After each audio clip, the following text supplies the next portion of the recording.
আপনার channel category হোক যেটাই, বিষয় কিন্তু একটাই, থটস অফ বিল্লাল। কেউ কেউ তো আবার তাকে দর্শক বিল্লাল বলে। ইদানিং দেখতে পাচ্ছি তাকে নিয়ে একটু বেশি মাতামাতি হচ্ছে। নিঃসন্দেহে তুই ঠিক কথা বলেছিস।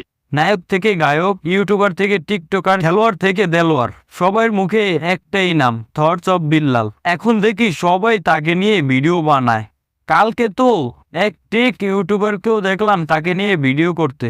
আবার কিছু কিছু টিকটকারদেরকে দেখি সরাসরি তাকে কপি করতে।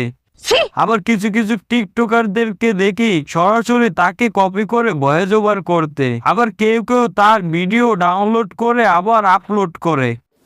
মানে কি বলবো, যাই হোক। সাংবাদিক থেকে হামবাদিক তাকে নিয়ে নিউজ করে।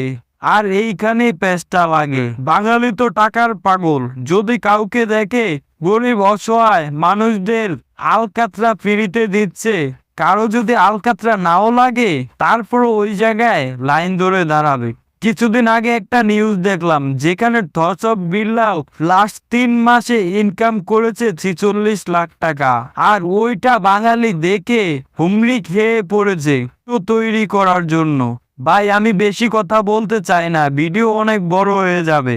এখন আপনারা অনেকে প্রশ্ন করতে পারেন, ভাই সবাই ভিডিও তৈরি করছে, আপনি কেন তৈরি করছেন? তাহলে আপনিও তো তাদের কাতারে বললেন। ভাই আমি বলতেছি, আমি না বললে তো আর সমাধান হবে না, সেজন্য আপনাদেরকে বুঝাইতে ভিডিওটা তৈরি করেছি। আর হ্যাঁ, যেটা বলতে চেয়েছি, টাকা ইনকাম করা এত সহজ না ভাই। টাকা ইনকাম করতে হলে একটু পরিশ্রম করা লাগে। আপনি হয়তোবা দেখে থাকবেন আমেরিকা, ইউরোপের ওইসব দেশগুলোর লোকের গড় পিছু আয় 5,000 টাকা, আর বাংলাদেশে 150 টাকা।